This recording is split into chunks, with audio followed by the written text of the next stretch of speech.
Madalen egun atipikoena izan da aurtengoa. Indarrean dauden osasun eta segurtasun neurriak betez eta tradizioari eutziz, Bermeoko alkateen Aritza Baroak teia bota du Isaro uhartea atzean zuela. Tradizioa beteta udalbatza Bermeora bueltatu da eta eguna, Madalen eguna, amaitutzat eman da.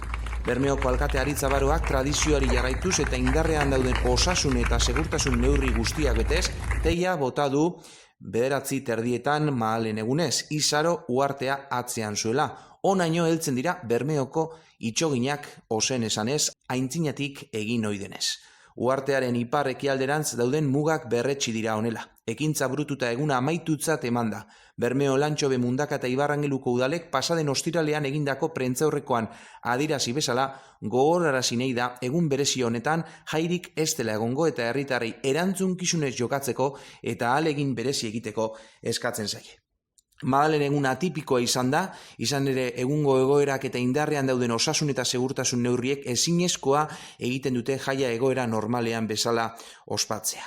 Hori dela eta jairik ez egitea erabaki da. Aurtengo Madalen eguna ezoikoa izan da, COVID-19 eta indarrean dauden neurriek erabat baldintzatu dute jaieguna. Argi zegoen, tradizioari eutzi nahi ziotela, hori baita garrantzitsuena zalantzarik barik, herritarren osasuna eta segurtasuna bermatuz. Horregaitik erabaki hori eginda jairik ez egitea. Simbolismoz betetako teia bota eginda eta tradizioari eutzi diote, baina hemen bukatu da jaieguna. Zentzudunak izan behar dugu, diote udaletik eta bermeotarrei eskaera erantzunkizunez jokatzeko guztion osasuna jokoan izanik.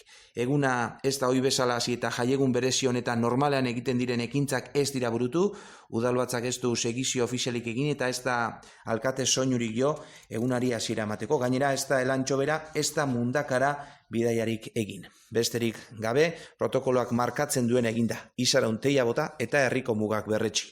Udalean ordezkaritza duen alderdien zinegotziak eta alkatea, goizeko 9:30 portuan elkartu eta Isarorantz abiatu dira, indarrean dauden segurtasun eta osasun neurri guztiak betez, Bermeoko udalak herriko banderaren eta ikurrinaren jasoera egin du eta alkateak ohikoa den legez teia jaurti du herriaren mugak berretziz. Ekintza burututa, Bermeokrako bidea hartu dute ordezkariek eta eguna amaitutzat jo da. Koronavirusak sortutako egoera honetan, aukeratutako teia simbolismoz betea izan da urten, Bermeoko udalak gizarte ongizaterako udal patronatuko eraikinaren teia aukeratu du gizarte zerbitzuetan lan egiten duten langilei omenaldi xume eta unkigarria eginez.